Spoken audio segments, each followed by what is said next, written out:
Hello, everybody, and thank you for tuning in to Another Damn Sports Podcast once again. I am Drew Torres, and today this is actually going to be the second edition of Another Damn Esports Podcast. And today I have the best Sub-Zero main in Rochester, New York, a firm believer that the more swords, the better. Sir Reid Swordmas Reyes. How's it going, buddy? What's up? I'm doing well. I always have to that introduction. That's funny. Yeah, of course. I always have to make sure I give the guest a solid introduction. There you go. The shout outs we deserve. Yes. Thanks for having me. Yeah, of course. And I wanted to bring you on because you have obviously developed into my Mortal Kombat coach. Would you agree? Yes, this is true. It's a role I've kind of given myself. I've volunteered myself into this role without consent. It's the only way you know how, man. I guess so. And before we get into that, I just wanted to let you know that on Another Damn Sports Podcast, we always ask the hard-hitting questions. So I have to ask what everybody that is listening to this is really thinking. What was the length and duration of your most recent erection?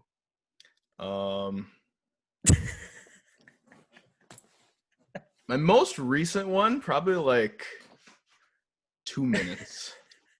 It's like one of those ones you just kind of get out of nowhere, and it's like, why are you here? And you just ignore it. So that was the wrong answer. I thought you were going to say it was more than 4 hours and you had to go to the hospital, right? Because that's what they say. Unfortunately, I do not need to take those pills.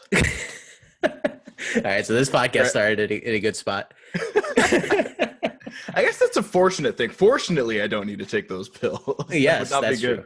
That's true. That is true. But anyway, like I said, my boy Reid here is my Mortal Kombat coach. And let me ask you this. Why are you such an avid fighting games player?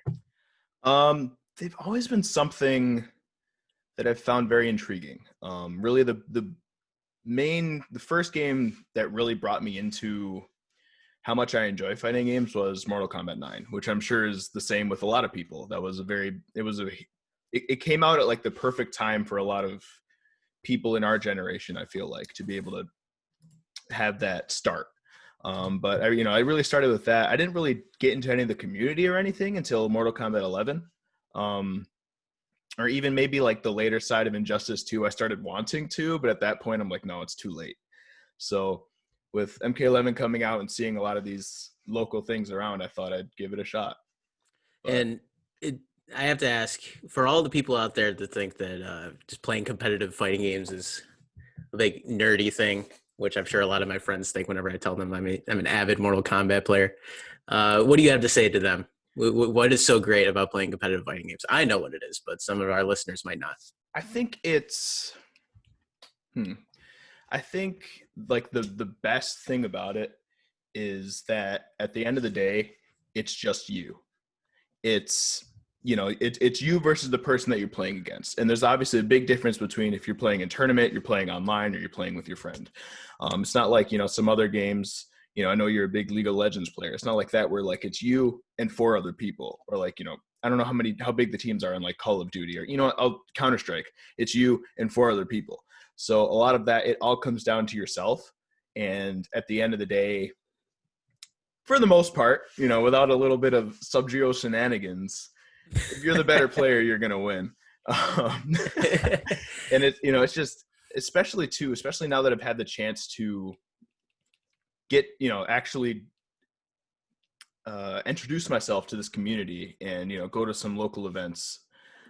It's the community as well. It's like very much community based. The fact that you can go to these local practices and, you'll do something let me rewind. You'll go to these local practices and they could like hit you with a block string or something and be like, yeah, that's +3.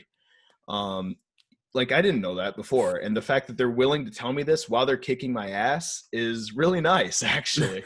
And that's not something you get in that online environment. Online, you're gonna, my favorite little quote, got 'em GGs.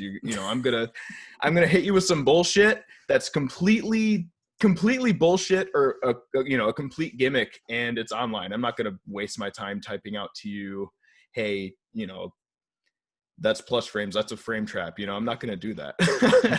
Right, exactly. Especially if I have to type with a controller. Fuck that. No, exactly.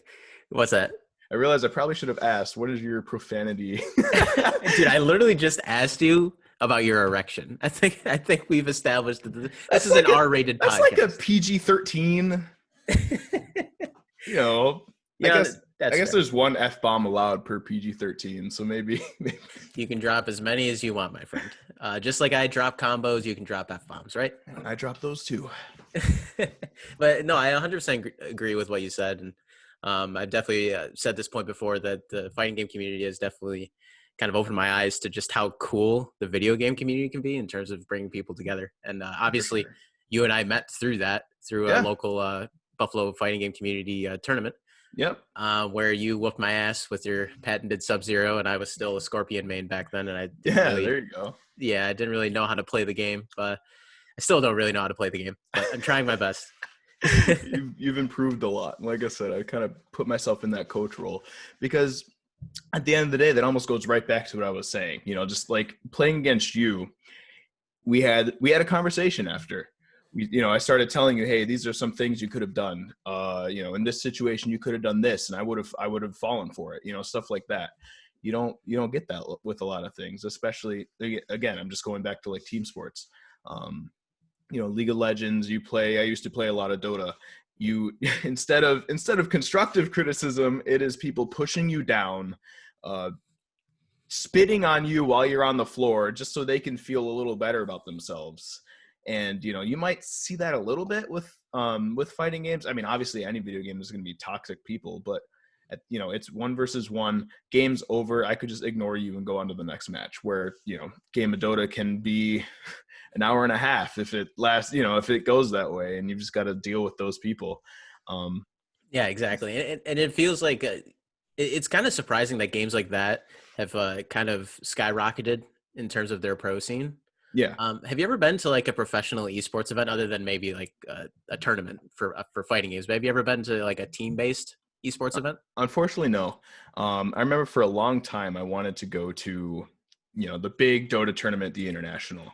That was something I wanted to do with some of my friends. It just never really came to be. So really, yeah, in the sense of that's always something I've wanted to do. I've just never really had the opportunity to.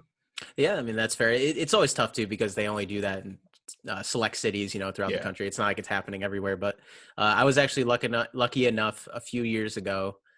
Me and a few friends, we drove up in my friend's breaking down pickup truck to your girlfriend Caitlin's spot up in Toronto. I went to the then called Air Canada Center where the Toronto Raptors played. And I watched the NALCS, the North American League of Legends Championship Series. It was the finals, and the team that I root for, Team Solomon, was actually in the finals as well, and they won it all. So it was that must have been amazing. Yes, it absolutely imagine was. Like the energy as well. That is something that those bigger games do provide. Exactly, and I think that was the part of it that was the most shocking to me because that was the first time I had ever gone to a professional esports event, and it literally felt like I was at a Raptors game. Yeah, I've been to so many sporting events in my life. I've made it my life's goal to try to go to every NFL stadium, and it literally felt like I was at an NFL game with the way people were cheering, with the way people were reacting to the big plays on the big screen. Yeah, it really is incredible where esports has gone, just in the past decade or so, right? I mean, like 10 years ago, you couldn't even imagine something like that happening, right? I think it's got nowhere to go but up, honestly. Especially now with the pandemic. I mean, you've seen some esports being played even on ESPN, where before, I remember there was a Street Fighter V tournament. I think it was near where the game first came out. They had it on ESPN, but it was on like ESPN 2 or 3 or something like that. Where now you're seeing with COVID, you're seeing actual like events on main ESPN channel. I think it is more sporting game events, but still, the fact that now that energy that is now kind of going out towards a bigger audience, I think there's nowhere to go but up from here.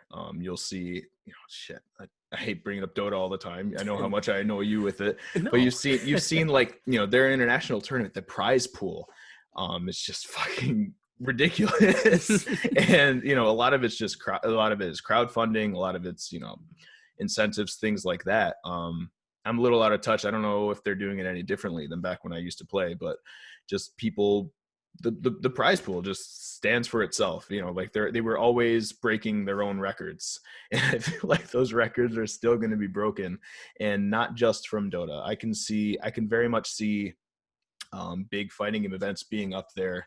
I can very much see other games, obviously, Counter-Strike, League of Legends, things like that. But the audience is there. People are going to want to watch it.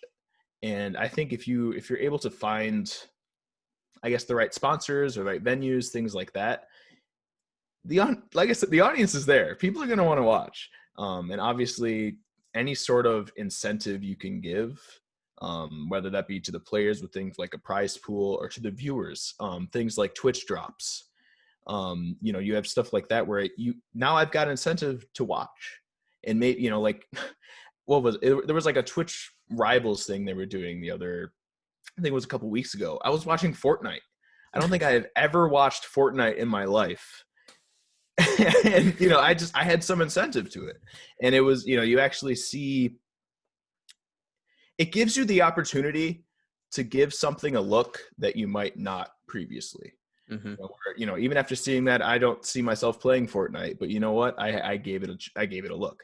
Right. Which a lot of people weren't doing. I'll go back to the ESPN thing. You're going to, now that you're showing some games on there, and a lot of these people that are, as you said, a lot of your friends are calling you a nerd and stuff like that. They might see and be like, wait, this League of Legends game is actually pretty cool.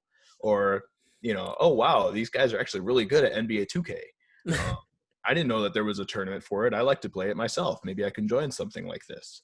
Yeah, and I remember I did see that on ESPN during the COVID lockdown, they were showing NBA players playing 2K. Like it was they were having a tournament with actual NBA players. So yeah, it's just so interesting how everything has evolved so much. And I think a big part of it has to do with, like you said, Twitch streaming. Mm-hmm. Why don't we rewind and just talk about the fact that watching someone play a video game is a thing, and a very popular thing. Like it's one of my favorite things. It's even before I started streaming myself, it was just something I really liked.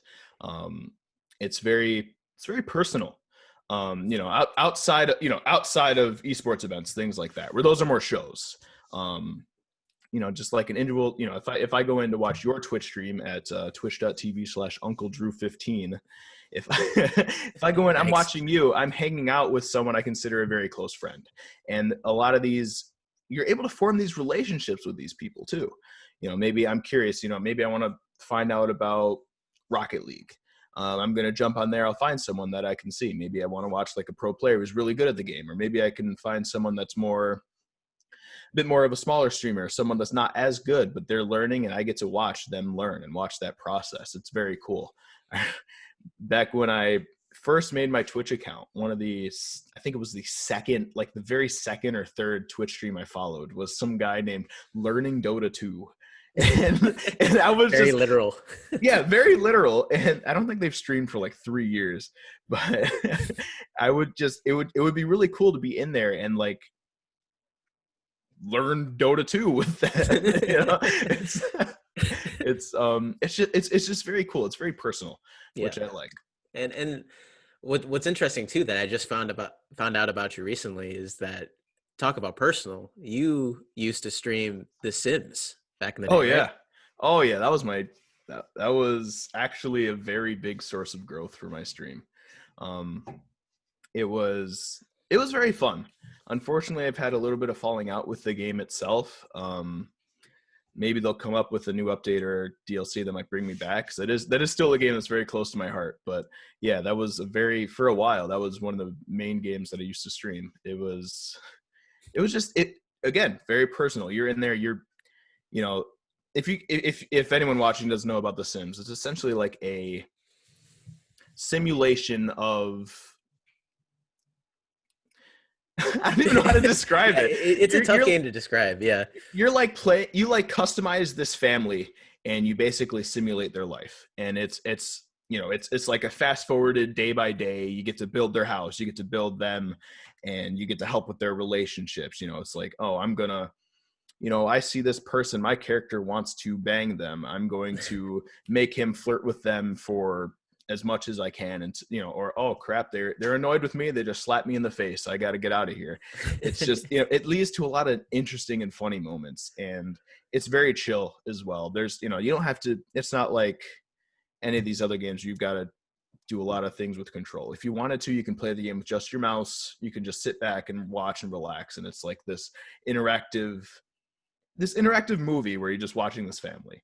And as a stream standpoint for that game, it's I honestly do see the appeal for watching streamers play it, especially if you've got someone playing it that's very charismatic and can hold a conversation. Obviously, I'm not calling myself that. I'm not trying to do anything like that. As you're having a conversation on a podcast and you're holding the conversation. Yep. You got it. but it's just there, it's what I used to do honestly was sometimes I would just narrate what was happening. I would just try to make it kind of silly. Because obviously in The Sims, again, those that don't know, they don't speak English. They kind of speak their own, I think it's called Simlish language. So sometimes I would literally just be in there and I would narrate the conversation. Because they'd always have these little speech bubbles. So like, sometimes like a little like rocket ship would pop up above their heads. They're like, oh, I've always wanted to go to space. And, just like I interact and react from what they're saying. And it would just be very fun to me. A lot of people found that entertaining. Yeah. And I was, I'm just playing and enjoying myself. It's and if you have like good comedic timing and you can really think off the cuff like that, like I feel like that could really work and really draw people in with humor. It's just so interesting. When you first told me about that, I used to love playing The Sims when I was a kid. And it was just so interesting because it's a game where you kind of just disappear into another world. Exactly. Yeah. So just to think of someone watching someone else disappear into another world is just so like mind-boggling to me. But it sounds like it worked. It's almost meta because you're disappearing into the world of this person's stream. Where now you're in here with this community. You're in here chatting with the streamer. You're in here chatting with the people in chat. Now you're having a conversation with these people and escaping into this little void that is their stream. So let's say it's my stream. You're disappearing into this little void that's the Swordmas stream. And while I'm playing this game. So, if you want, you could turn off the chat, just watch. But I think the chat interaction is what makes streams really big. And that's what holds people for as long as you can. What would you say makes the most interesting stream? Like what draws viewers? I think someone who's being genuine. At least me personally, something that brings me into a stream is when the streamer is just being themselves. As cliche as that might sound, telling someone to go to an interview, just be yourself. But honestly, that's what draws me in. There's something about joining a stream, especially some of the bigger ones. A lot of people act very fake.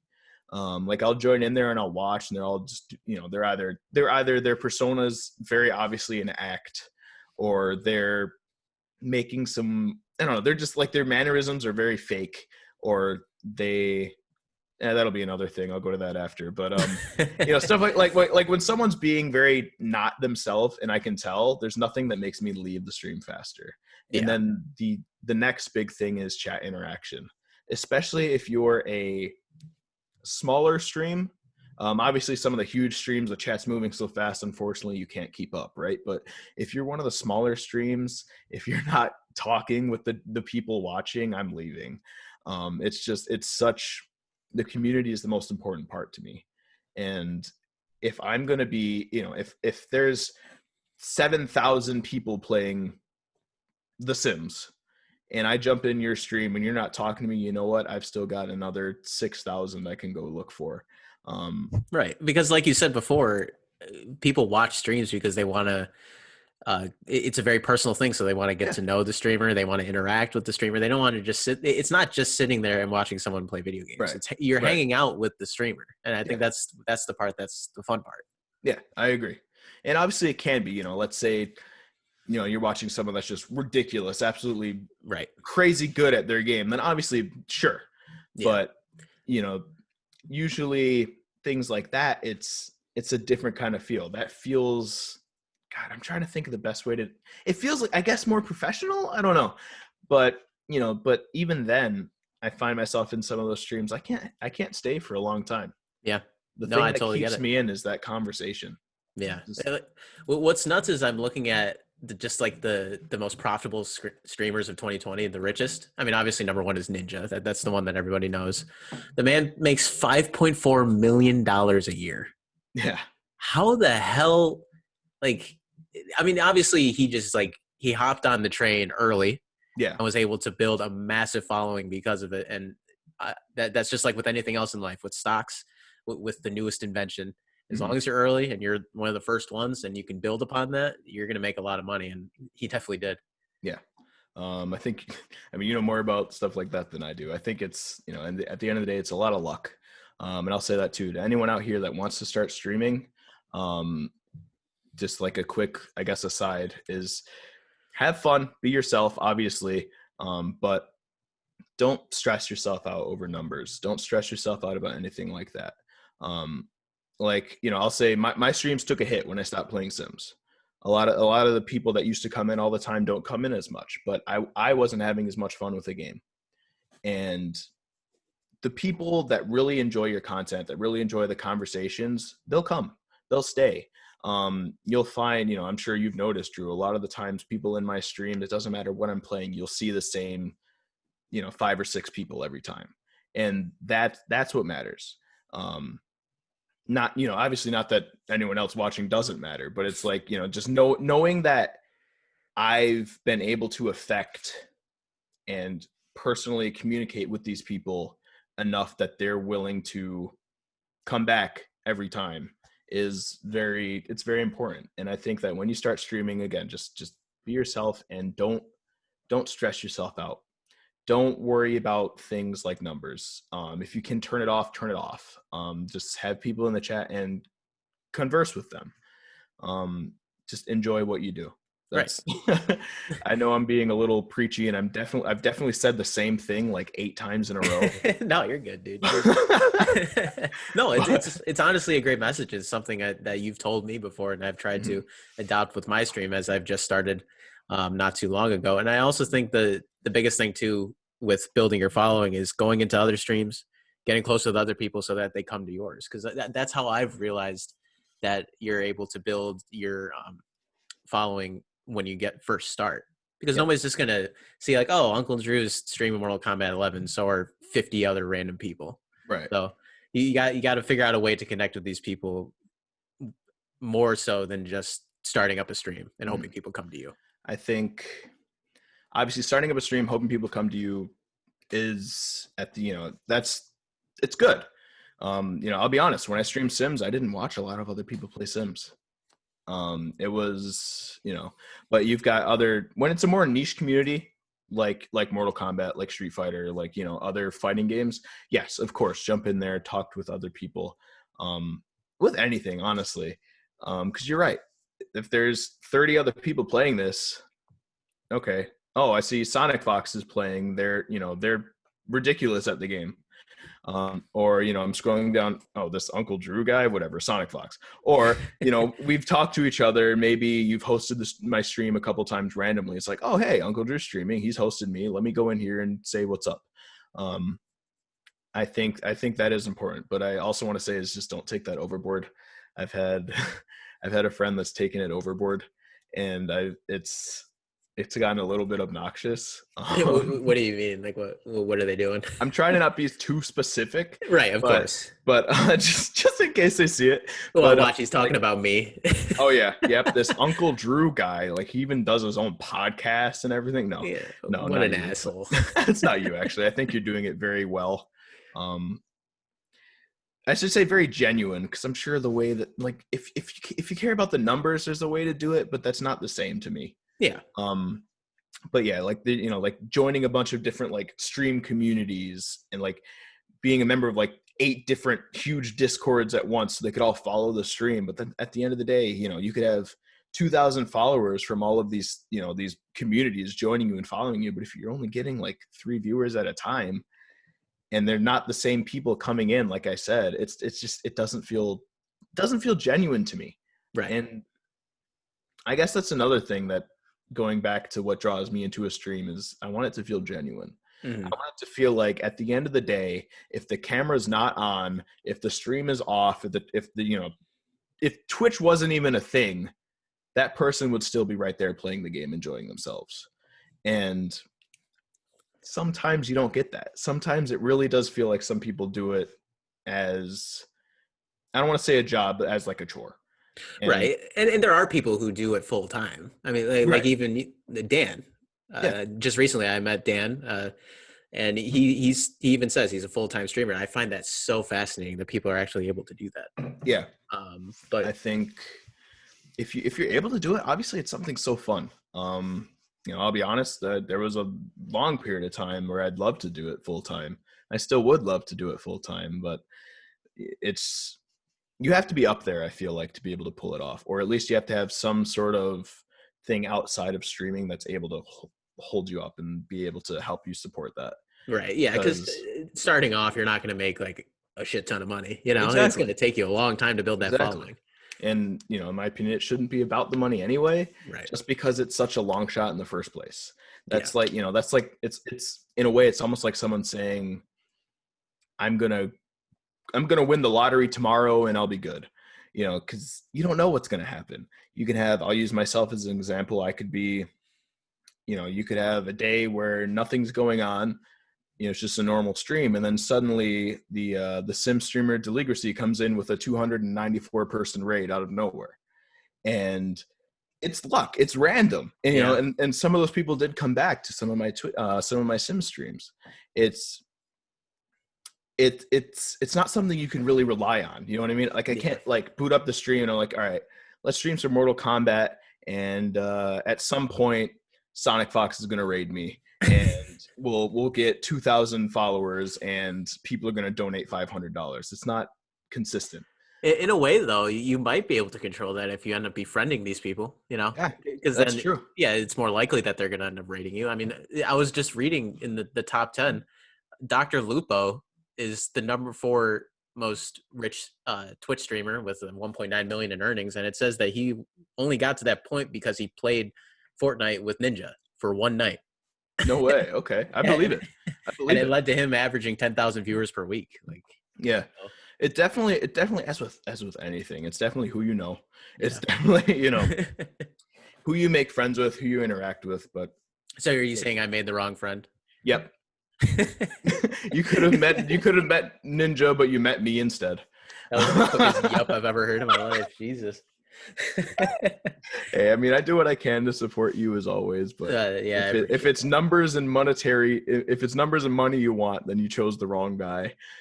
Yeah, if anything, I'm losing money because I keep subscribing to you. I know. Yeah, I'm still trying to get to affiliate so that you can at least return the favor. But I know. Who knows if I will? Yeah, that's true. Yeah. I'm just kidding. I've literally checked before to see if it was there, just to like try to surprise you. Yeah, I know. Hopefully people listening to this podcast are like, "Ooh, let's go to Drew's stream and follow it just to help him out." You don't even have to watch me play the game. Twitch.tv/UncleDrew15. Yes, and also follow twitch.tv/Swordmas SWORDMAS_. Oh man, you even spelled it out. That is fancy. Thank you. Well, yeah, because you never know. Like you were saying Swordmas earlier. That's true. Where the hell did Swordmas come from? You told me this before, but you got to tell people where that name came from. I was like 4 years old. I might have been 5. And I was at my cousin's house. Or I should say my aunt's house, whatever. But my cousin was playing RuneScape. And I was just like fascinated by this game. I loved the idea. I loved like knights. I loved fantasy, things like that. It was just the coolest thing ever. And I'm watching my cousin play this game and where he actually gets to be this fantasy knight. And he's, I guess just thoughts on what RuneScape is. It's like it's a pretty big MMO game where you have your character and you get to build up all these different skills. RuneScape, man, that anybody listening to this that played RuneScape, this is gonna bring them back. Yeah. RuneScape was the first game that kids got it like really addicted to on the computer. I feel like, at least in our generation. RuneScape quite literally taught me how to type. It definitely taught me how to spell. I still find myself spelling things like armor, ARMOUR, because the game was, it's a British game. but it's just, again, I'm seeing him doing that, and I thought it was the coolest thing ever. And I somehow convinced him to sign me up. So we made an account, and in 4 or 5 year old fashion, I wanted to be named Swordmaster, but that was taken, unfortunately. So what a surprise. I know, who would have thought? Not me at 4 years old. But it's like me saying earlier, I'm gonna pick my name Deadly Kill. That's what I'm gonna go with. I can't take credit for that. That's actually from a Donkey video. I don't know if you know what video game Donkey is, but yeah. Whatever, go on. It's like going, all right, Andrew. Oh, it's taken. Oh, damn. But yeah, I wanted to be Swordmaster, which was taken, and then Sword Space Mass 127 was one of the recommended, and I just clicked that one. and now everybody sees it, and they're like, oh, Swordmas. This guy must be Hispanic or something. I know. Well, lucky them, you actually are, right? Yeah. It's actually, it has evolved a little bit. It's funny. And, I also had my weird edgy phase, which unfortunately is still represented by my PlayStation name. Oh, yeah, that's right. X's on the side. Oh, my God. Yeah, that this guy's one of those people that has XX name XX. I am very glad I was not one of those people. Oh, man. I keep telling you to change it, man. Why? I don't know how. I'll figure it out eventually, and then we'll switch it up. But come on, man, you know how to run a successful Twitch stream, but you don't know how to change your PSN. Yeah, what the hell's wrong with you? I don't know. I don't know. Oh man, damn. Well, so let me ask you this then. What is your message for people who want to maybe get themselves into fighting games like Mortal Kombat 11? I think look to see if you're fortunate enough that there's a local scene in your area. Nothing is going to help you improve more than that. Being able to talk to someone right next to you while things are going on. They're not making fun of you. They're not, you could have literally never played the game before. They're going to be going in there teaching you how to play. I think if you're fortunate enough to have one in your local area, definitely check that out. I think also YouTube and Twitch are huge. Go on Twitch, Mortal Kombat, be like, all right, character I want to play is, I don't know, Baraka. Let me check some of these streams to see if anyone's a Baraka player. And then you can see what they're doing and try your best to emulate that.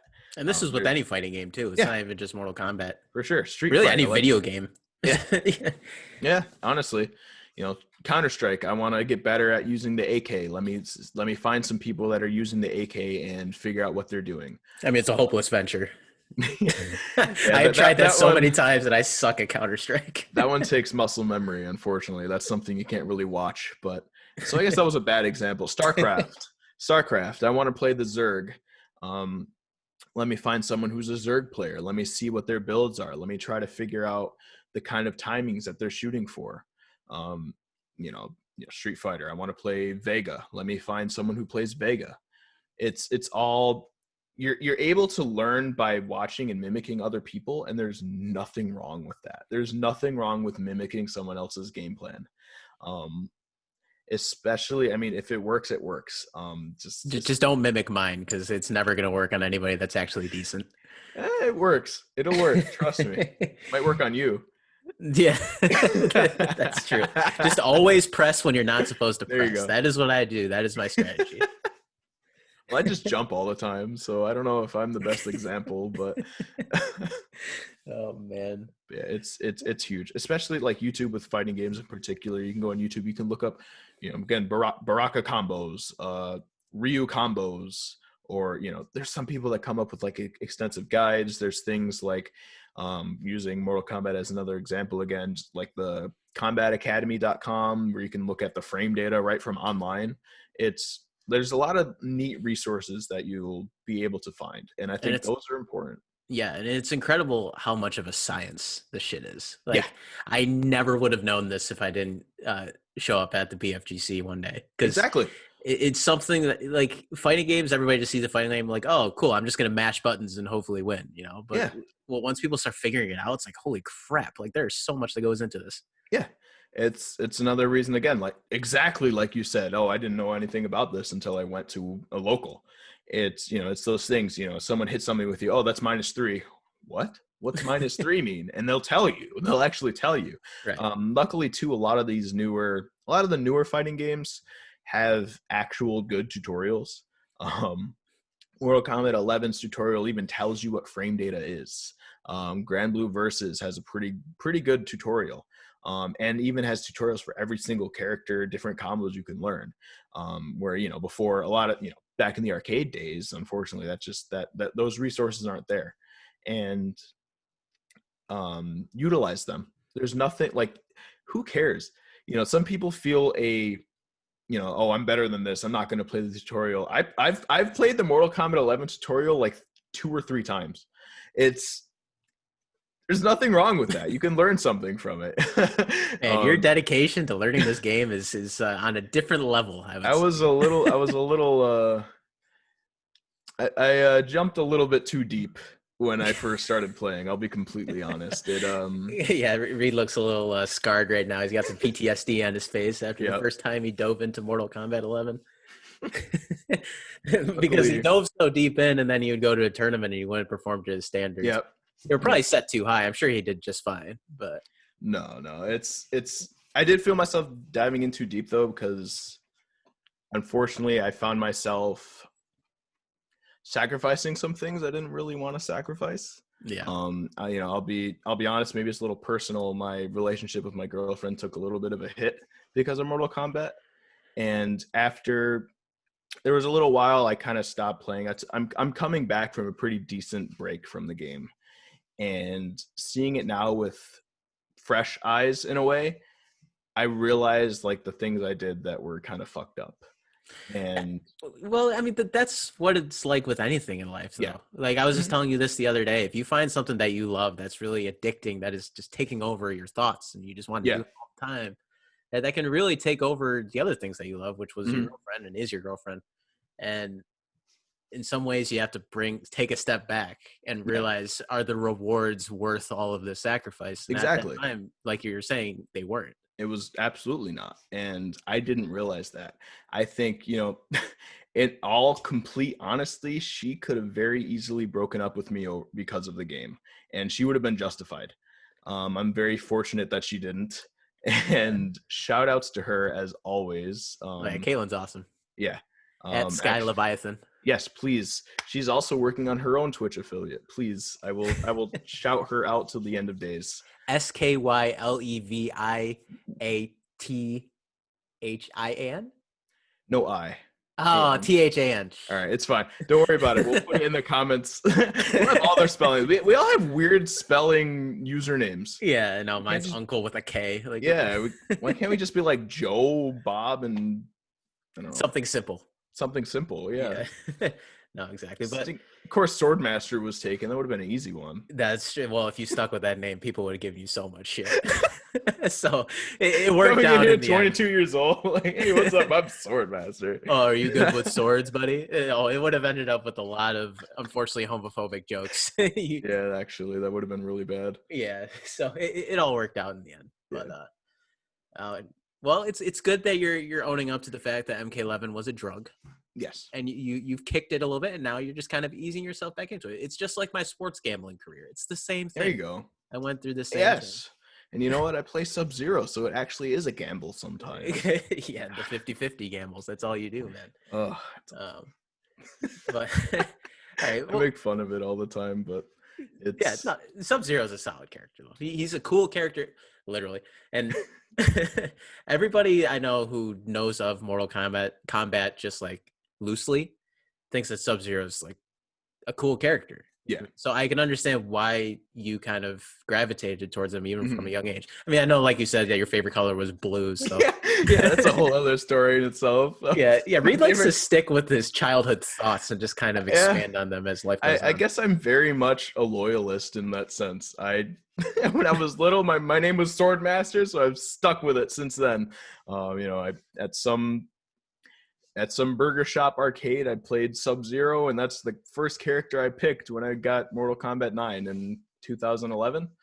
It's just, I don't know, dude. Your tastes don't change. I No, get it. I guess not. I totally get it. But what a lot of people, I would say, fail to get as much is the fact that I know you are an avid D&D person, Dungeons and Yes. Dragons, right? I know sometimes yes, there you go, perfect. I know sometimes D&D gets a stigma over the years it has, just because it's viewed as more of like some crazy nerdy thing. But it sounds like there it's was like actually, a whole satanic thing with it for a while too. People were yeah, scared that people were summoning the devil with it. exactly. So a lot of people, like when you mentioned D&D, they're like, "What? Like, do you guys like dress up? Do you guys use this like crazy sided die?" But Yeah. it sounds like it's such an incredible experience, honestly. So sell me on it. Sell me and the listeners on D&D Okay. and why it's Okay. actually not what people think. Well, at its core, D&D is something you have to honestly take some of your stigmas and just throw them away. Because at its core, D&D is a story. It is a story that you're making with your friends. So you can have, like, for example, I'll say our game that I'm playing right now. I'm the dungeon master, which is essentially, if we're saying it like it's a story, I'm the artist. And every character is every player is a different character in that story. So you're not the sword master? I am the dungeon master. See, I stick with similar things, apparently. I don't change much. But but yeah, it's very much like an interactive story where you can just do whatever you want. Like you can, if you want to, I don't know, do something, I'll say something a little more tame. Like if you want to, you're talking with some bartender and you want to steal some money from them, rob them, you can do that. I'm gonna make you roll, and if you succeed or you fail, if you want to climb up, if you're fighting a dragon or something, this happened to me in my last game. My players were fighting a blue dragon inside of a cave, and one of my players just was like, you know what? I have an ability where if I take damage, I can teleport somewhere. I want to hit myself with my own sword and teleport on top of the dragon. You can do that. Interesting. That's creative, man. If anything, that's creative. I'm like, you know what? This is probably against some rule, but I'm like, you know what? If you actually roll your weapon as if you're doing, like, if you're actually trying to hit yourself, I'll let you do it. And he did. And he got right up on top of the dragon. Oh, you good? Yeah, sorry. I got a alarm. I'll edit that out. Sorry. Didn't mean to cut off your thought. Yeah, it's all good. It's all good. Just making sure everything's okay. But yeah, now he's on top of the dragon and he's trying to hold on. He's trying to hold on, and it kind of affected how the dragon reacted. Instead of sometimes where maybe the dragon would just normally, while they're flying in the air, would just try to breathe their breath weapon, in the sense of like a blue dragon, they breathe out lightning instead of fire. Or just try to go down and bite. Now this dragon's got to deal with someone on their back, so they're going to try to fly up and hit the ceiling of the cave, and just those little things. You can do whatever the hell you want. It's a fantastic game for that. Yeah, and it's, at the end of the day, like, I'll use Caitlin as an example. She had never played before. I completely sold her on it, and now she's completely in on it. You don't need experience. You don't need to go to some, like, I don't know, D&D class or something like that. You don't even need to come in with any of the books. And you don't need dice. There's a million dice rollers online. You can get a free app on your phone. It's, if Drew's playing a character and he wants to, I can start telling the story, and you could jump in and be like, yeah, I want to punch that dude in the face. Okay. I'm going to make, you do it. You're obviously going to see what happens, and you're going to get the effects of it. So this is such like an open world concept. Anything Exactly. can happen. And it's honestly very cool. It can go in any direction. And like you said, anything can happen. And damn, I would love to try this someday. I feel like I'd really enjoy it. I'm going to make you and Kristen try it. It's going to happen. Getting Kristen on board might be a little bit tough. I think it's doable. I think it's doable. I love Kristen to death. When it comes to fantasy, having an imagination, she doesn't have one of those. So, it doesn't go very well when you start incorporating things that are realistic, like dragons and knights and swords. That's a good segue. You can do, in the sense that the story itself can be whatever the hell you want it to be. The setting can be whatever the hell you want it to be. There's other sort of games in that style. There's like things where it's like a darker, you can play like like a cyberpunk style of game. You can play my very first D&D game, actually. A friend of mine from high school, he set one up with some of my other friends, and basically what we did was, it was Rochester, the city that we're from. It was literally, the setting was our city, but there was a post-apocalyptic event that happened. So we were basically playing like Fallout Rochester in a D&D style of session. That's cool.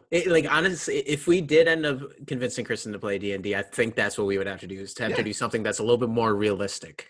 In that sense. There's you can go as crazy or as non-crazy as you want to. It's very literally, D&D is a fantastic, just open page. It's like a sheet of blank paper, and you can just do whatever the hell you want with it. I think that's why it's gained so much popularity. Yeah, I totally understand that. And I feel like you have to have the right group of people, though, right? You need people that will just fully immerse themselves into the story and fully immerse themselves into the game, right? It definitely helps. Having people that jump in there and I guess take initiative in the sense to, you know what, I'm not afraid. I'm going to interrupt Reid, and I'm going to ask him if I can do something, or, I'm going to take the lead. Maybe my character doesn't have the best charisma stat, so maybe they're not the best at talking, but I don't care. I want to ask this person something. I want to see what happens. And at the end of the day, yeah, that's super important, because sure, I'm the author, but it's not my story. It's the characters. I'm just helping narrate. How exhausting it is being the dungeon master. I feel like it has to be a lot of hard work. It depends on how you do it. I'll be honest. I'm like 80% improv.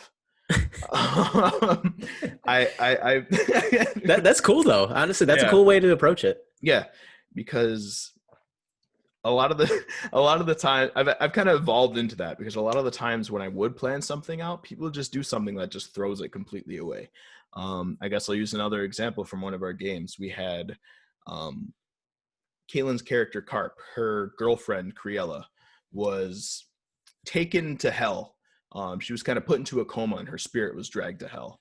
And they went down to the first layer of Hell Avernus to get her back. And damn.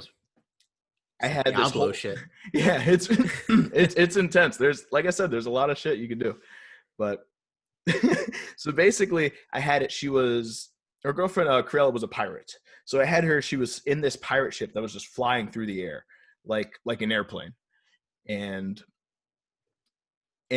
I wanted everyone, there were like these machines. So I'm like thinking, you know what, if we can get these people in like really fast decked out motorcycles and go off some sort of ramp, and they could land on it, and that'd be so cool. Hell yeah. And then motorcycles. That's yeah, awesome. Man. And then what ended up happening was, while they were starting their chase behind the thing, they had this large kind of, think of like Mad Max, like this large Mad Max style vehicle, and they were trying to chase behind it. The ship was a little faster than them, unfortunately, but they had an idea. One of the people they were with was able to teleport. So she's just like, yeah, just teleport me up there. And I'm like, oh, okay, there goes all my plans. But yeah, it makes sense. And like, even like the combat there afterwards, she was going to be there, and her, the girlfriend's spirit was going to be very almost possessed. And now she's very angry, saying how much she hates Caitlin's character Carp, how, awful she is. Why did you come back for me? I'm so much happier without you, stuff like that. And I wanted that to build up. And now suddenly, the whole swarm of ghost pirates would attack them. But same thing, if you could teleport me up there, I can teleport you right back down. And it ruins the whole moment, but it's still great. But it ended up, the thing is, it ruined the plan. Yeah. It definitely made the moment better, because it ended up as sort of this huge moment for this character that was not planned, was not going to happen. And if anything, this character that was with them was some one-off guy. where they decided, you know what, instead of killing this guy, I'm going to tie him up and interrogate him after the fight. And suddenly that ended up as now this guy is with everybody else. And, you know, he's actually he's actually able to cast some spells with the power of music. And it's just really in all of that just kind of just came out of nowhere. It's all just a general creativity. Just what's inside exactly. you. It's cool. It allows people to just be themselves and act in a way that there's no judgment. There's nobody just really criticizing you for what you're doing. Exactly. And you know what? Going back to the topic you brought up earlier about being in a Twitch stream with a community is like being in your own little separate world. D&D is very literally being in your own separate world. You can do whatever you want, and the consequences are only the consequences from what you do. I'm not going to be up there scolding you like, oh my God, why did you pickpocket this person? You're such a terrible person. Rah, rah, rah, rah, go to your room. You know, I'm going to, hey, this is what happens. You didn't get caught? Hell yeah. Now you have an extra 10 gold pieces. Or, oh, you got caught. This guy's angry at you. He's getting all of his friends and now they want to fight you. Or, you know, I've had people I've had my players, they went to jail at one point. They, you know, it's all cause and effect, but you know what? It's your own cause and effect, if that makes sense. It's an escape. I get to be this character. I get to be in this world. Everything that's going on outside, all of these stresses, COVID, all of that bullshit doesn't matter right now because I'm this character. And I think it's beautiful for that. I am sold, my friend. That was good. That was very good. Told you, it'll happen one day. I'm getting you to play. Anybody listening to this, like, I totally understand if you still have the same stigma, but you have to at least admit that was a damn good sell because it is it is such an interesting thing. And I definitely, on this podcast, I will agree. I will do this with you at some point. Awesome. I think also, you know what, going back, I can plug a very big Twitch stream that plays Dungeons and Dragons is Critical Role, where it's a bunch of voice actors that are playing the game together. Where it's almost, I don't watch as much of it as I really wish I did, but it's huge. Every time they stream, I think they stream on Thursdays. Every time they stream, they've got thousands of viewers, and it's all people being immersed in that world. Even though maybe we're not being a character there, but now they're immersed in the story. They're immersed with these characters. You know, you see all of these people; these are their characters, and it's storytelling. Especially, I think the concept of having like voice actors do it too is also definitely useful in getting immersed. Although I can see that leading to an unfortunate stigma where people think that they have to do voices, which you absolutely do not. You know, it's something, if you find that fun, if that's something you want to do. Like, I love doing voices, but if it's not required, it's not anything like that. And people, I just hope that people go in there not expecting anything. Honestly, I think your best bet going into D&D is to just try to have as clean of a slate as you possibly can. And I think it'll do nothing but surprise you.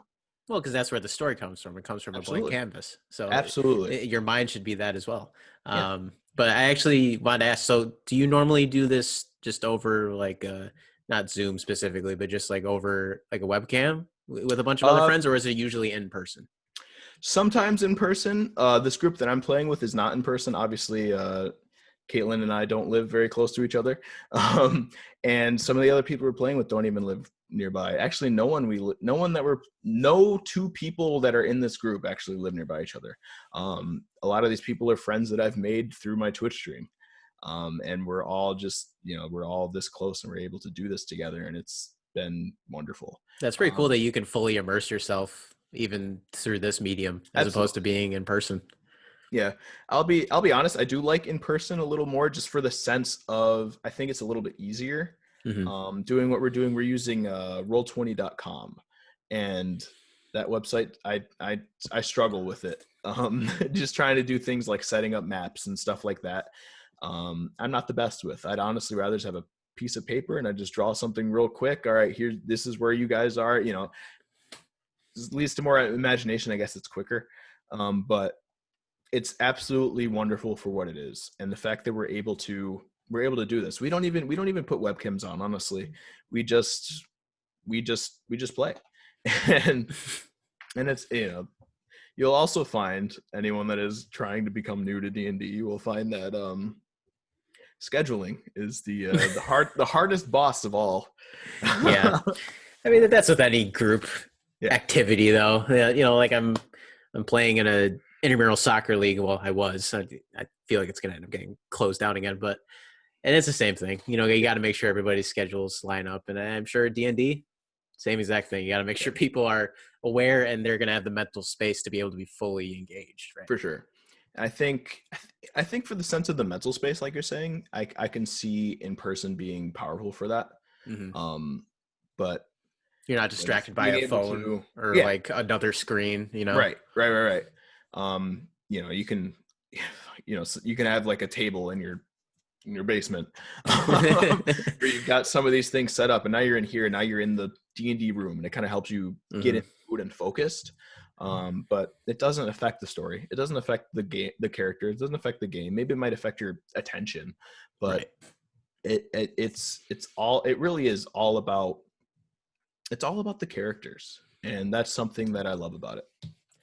Well, you have definitely sold me on D&D. You have definitely showed your knowledge of all fighting games, everything Twitch. This man is an expert on so many things. He wears many hats. I don't know about expert, but I do have plenty of hats, apparently. Reid, I really appreciate you doing this. Of course. This has been a lot of fun. I do need to share one thing with you. My first thought when I first met you was I thought you looked like Dyrus. Do you know who Dyrus is? He used to be a League of Legends player. I've heard this before. You've heard this before? Okay. I'm going to look up what he looks like, because I don't think I've ever done that. How do you? Oh, right. Dyrus? It's definitely more when he had short hair, because there's a lot of pictures that you're going to see with him with long hair. Oh, I see it. So big armor, big shoulder dude. That's awesome. You know what? I will take that as a huge compliment, actually. Hell yeah, man. He was one of the most popular League of Legends players for years. And he's still a very popular streamer. He probably averages around 3,000 viewers every time he goes. But yeah, I just wanted to share that with you. Before. That's so funny. I wanted to see if you actually thought that like you looked like him, or if it was just a crazy comparison.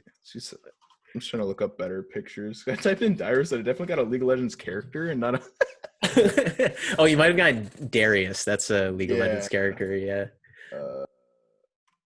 Yeah, I just thought you would find this funny, that this was like literally my first thought when I played against you in tournament. Oh, yeah, that guy looks like me. Holy moly. Oh, that's incredible. That's awesome. You know what? Like I said, I will take that as a compliment. All right, man. Well, I'm glad you took it as a compliment, and I'm glad you took the opportunity to come on this podcast and give me episode 2 of Another Damn Esports Podcast. I said it right this time. There you go. Good job. Very happy to be here. Seriously, very happy. You did great, and I look forward to seeing you at the next tournament, whatever we play. And hopefully this COVID business ends up ending at some point, just so we can have like meet up in person and go to a local. And everyone, please stay home. Please wear your masks. Please be careful. You might not be feeling sick, but you could bring it to somebody else. And that's why we're still dealing with this. Exactly. Please, I want to see my girlfriend. Yes, that's right. If there's anybody out there that you want to help, it's Reid, because he has had to go the last, what has it been, 8 months since you've seen Caitlin? I'm trying not to keep count, to be completely honest, but since like March. Yeah, that's fair. So for everybody out there who has a significant other in Canada, I salute you, because I can only imagine how tough that is. I can only imagine how tough that's been for you. Yeah. So best wishes to you. Best wishes to Caitlin. Best wishes to everybody who listened to this podcast. Hopefully you enjoyed my boy Reid. I will definitely be bringing you on again at some point, because this was a lot of fun. I'd love to be back. All right, man. Sounds good. I hope you guys enjoyed episode 2 of Another Damn Esports Podcast, and I hope you guys enjoy the Thanksgiving holiday. Take care. See ya.